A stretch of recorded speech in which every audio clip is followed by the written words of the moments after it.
that the last time I visited Enugu, you know, not passing through a Caribbean airport, I was with my friend. We were about town, buying fuel, you know, going to the eateries, and we were happy. And then this month, Linda is gone. And it just felt very emotional. I didn't think about her all the while. I came into Enugu yesterday. It's been fun. It's been beautiful. And then a second to coming on stage, Linda drops on my mind. Life is short. Many times we think we know exactly what we want to do and exactly where we want to go to. And we tend to have a lot of stereotypes, a lot of patterns, a lot of ways to do things, a lot of customs and cultures that everyone has to fit into. We have that in the family system, we have that in the school system, and so we expect every child to fit into a stereotype. And we do not pause to wonder at the dynamics of nature. God is not man. He does things differently. But then again, I think about us as creators. Whether you bake cake or you bake clothes, whatever you do, we don't have all round cakes. We don't have all square cakes. We don't have all rectangular cakes. We have cakes of different sizes and shapes.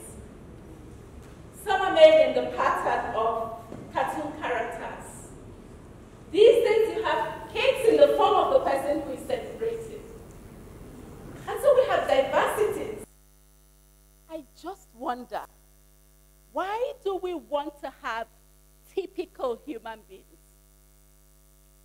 I had a conflict of interest thinking about what to talk about today.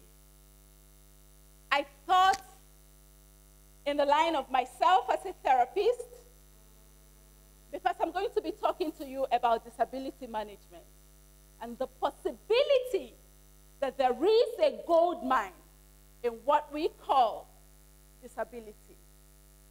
And so I first thought about saying, leading out without breaking the gem. Because I see a gem when I see a child. It doesn't matter how he is. He might be what we call typical. He might be what we call autistic. He might be what we call dyslexic. He might be what we call having Down syndrome or sensory processing disorder. All sorts of things. He could be any of those. But when I interface with a human being, the first thing I see is the gem. It's the gold mine in that human being. But our world is created in patterns. And so it's easier for us to deal with patterns. This is how you behave. This is how you talk. This is how you walk. This is how you make music. This is how you make hair. This is how you do all sorts of things. And so when a child does not fit into that pattern, we think he's abnormal. He's not typical.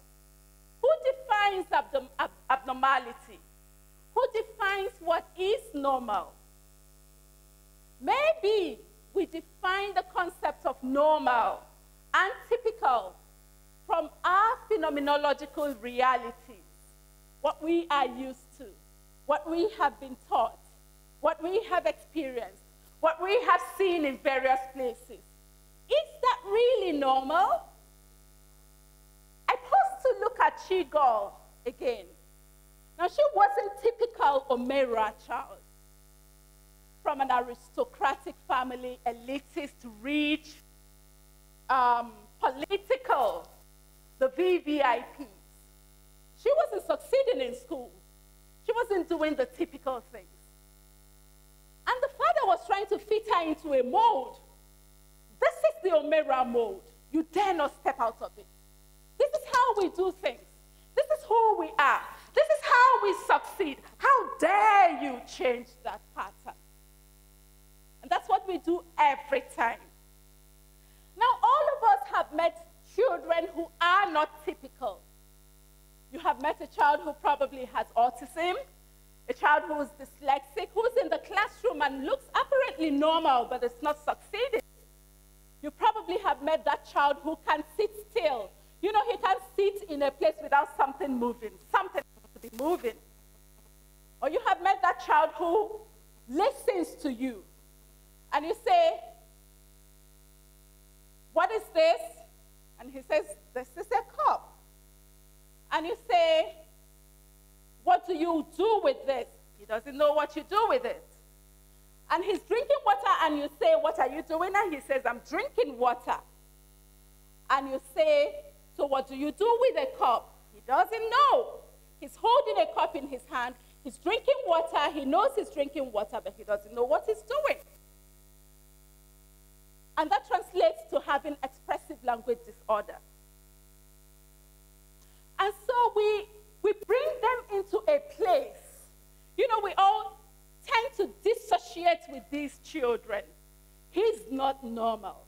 And then we whisper around us. Have you seen Nkechi's child? You know, he acts in a weird way. Have you seen Chibuza's son? And sometimes you meet them in the mall, and then you wonder, why is she not holding her son? She's not the only one who has a 2-year-old. You know, why is this child so ill-mannered? And in my culture, a lot of times I have, you know, recently been thinking about autistic children and what we call obanje in the Igbo parlance. You know, those children who would rather not communicate with you, but then you see them outside and it looks like they're playing Oga. And you can't see who they're playing with. And then they do all of this flapping. And then you see them, they laugh. And then you see them, they wiggle their fingers in front of their eyes. And all sorts of things. And then you start to hear whispers. Okwa Banje. Because, you know, he seems to have spirit friends and spirit siblings. That's exactly what we see in autism. Children who are entirely cut out from reality, but they have a reality they deal with. And so when you see them, sometimes they are laughing. And sometimes you see them, they are talking. And sometimes you see them, they are playing out characters. And then you think that they have spirit brothers and spirit sisters. And so we begin to whisper.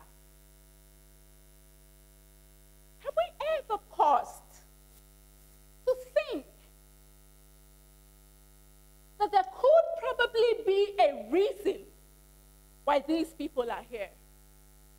Is it possible that out of this dunghill is actually a gold mine? Is it possible that these children can create something that would bless our world? I would say yes.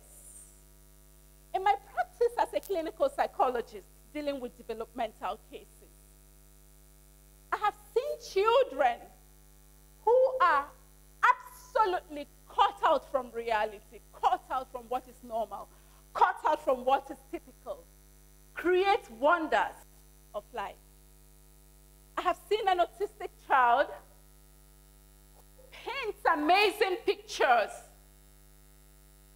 I have seen an autistic child also who plays amazing tunes on the guitar. I have seen another autistic child who writes beautiful stories. How did we get here? Over the years, as I worked with children who have sensorial special needs,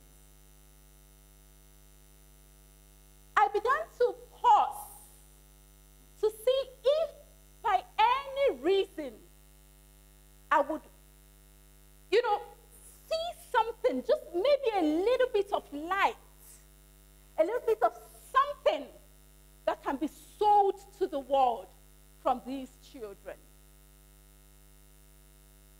So you know the approach I created, which is what I'm going to be talking to you about today, is the concept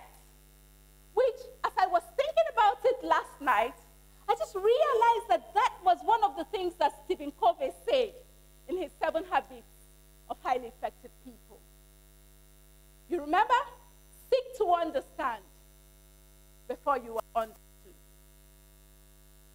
I started to seek to understand the children. I had all the theories. I had all the laws. I had all the behavioral principles that have worked with treating children who have sensorial disabilities. But then they were not fully functional. And I was thinking, can these children become fully functional? And then I started to seek to understand them. And you know what I used? The scariest things about them. When a mom whose child has a special need brings him or her to you, the first thing they start to talk about are the things they don't want to see. In the case of autism, say, you know, this child just keeps going, I don't want to hear that. Even if it doesn't become normal, I just don't want to hear that. And another one goes, you know, he's always doing this. I don't know what he's doing. If you can just remove that, that's the only thing you know, I'd be happy for that. But you know what I started to do? I started to explore the maladaptive behaviors. I started to think, could it be that this child who cannot sit still in the classroom and learn actually has something to give to the world from his restlessness? Maybe he's a dancer. Maybe he's a stage artist. Maybe he's a tap dancer. You know, the feet is always moving in the classroom. There's just something he has to give. And so we would explore the very things the mothers would want us to remove. I'm supposed to tell you a little bit about Robert. Robert came to our center when he was 9. He's 12 now, 3 years ago. One of the things he would always do is flap his hands and wiggle his fingers in front of his eyes. And we would usually start the work with the basics of communication, you know, just so the child can communicate, whether verbally or otherwise. And so we were already doing the basics of ABA. It's a treatment in autism. And then it looks like the steams, we call them steamings, they are coping mechanisms, actually. And when mothers worry a lot, or parents worry a lot about steamings, I tell them that we all steam. We all have a little bit of autism in us. Because, you know, someone might be talking to you and you think, hey, it's true. That's a steam. You just steamed. And that's what that child does. When the environment becomes overwhelming, they begin to, you know, to steam. And so I started to look at Robert's steams, the finger wigglings, the hand flappings, and I thought, could nature have put us a grand gold mine in those hands and fingers? And so we first of all brought the piano and a pianist, and it wasn't working. We started to teach him how to bead, and it wasn't working. We gave him brushes and paints, and it wasn't working. And then we brought a guitar. It is the most beautiful experience I have ever had. Robert lightened up. It was like a bulb was switched on. And he grabbed the guitar, and he went like this. You know, he was playing the guitar and jumping all over the whole place. And then people started to come into the multisensory treatment room. Like, what's going on? What's going on? What's going on? And to date, every time Robert plays, even professional guitarists would ask who taught him. And when he's playing, he is absolutely peaceful. There are no finger wigglings anymore.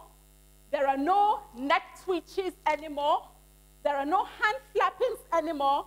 There are no vocal teams anymore. Rubber goes very peaceful and very productive. I can tell you 1,000,001 stories about children who, out of the excesses of their behavior, have created the wonders of the world. And so I would pause to say again, could we just pause and try to understand before we seek to be understood? Can we think about these children in terms of leading out? I do a lot of teacher development workshops. I struggled in school. And I tell teachers that if you can adopt the learning style of teaching, more children will succeed in the classroom. No knowledge is new. Every knowledge exists. And they are all around us. And we experience them every day. And we found them in the cabinets of our brain that Piaget called schema. And we function from those places. There is nothing you're bringing into the classroom that is new. You probably are not talking about it from the concept the child knows about it. And so if we can pause, see if we can see a light in these children, if we can pause and become a learning society, a learning mother, a learning father, a learning sibling, a learning classmate, a learning neighbor, a learning society, we would one day dig out the very essence that would recreate our world.